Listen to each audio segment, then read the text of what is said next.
As people around the globe on Thursday, June 5th, commemorate World Environment Day, which focused this year on the plight of small island developing states, or SIDS, and their particular vulnerability to the effect of climate change.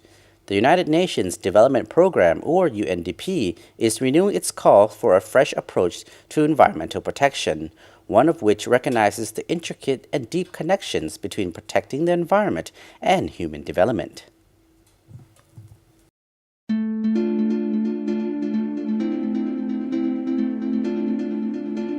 The poor don't have the capacity, don't have the means to be in a good position when the dangerous climate change hits. They live in neighborhoods that are ill-equipped. Their houses are less protected. So when there is a crisis, a typhoon, a hurricane, they suffer. And more than that, they have less capacity to bounce back. When they have to rebuild their lives, they are in deep difficulties. So clearly the vulnerable segments of our society, women, the people who live in the coastal areas, those who live in the less well-protected neighborhoods of our cities, the slum dwellers, those are the people who suffer most.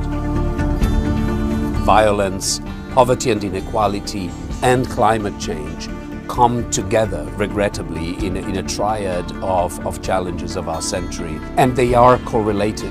Climate change affects the poor disproportionately. Violence is usually triggered and exacerbated by fight around natural resources, like in dry lands, lack of water. And lack of water has again, everything to do with climate change. So there is a bad, vicious circle around these three threats of our century. Small island development states are the hardest hit. These are the countries that are more at risk, at vital risk, literally at the risk of disappearing if the glaciers melt, if the waters rise. Given that they live 3 meters above the sea, that is not unimaginable anymore to see the sea levels rise above the levels where they have their houses, their cities, the entire archipelagos where they live. Protection of the coastal areas is extremely important, protecting the jobs of the fishermen who are the bread earners of their fishing villages, of their communities.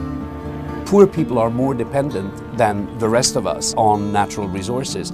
A development process that protects the environment is also a development process that takes them into account, that lifts them above the poverty line.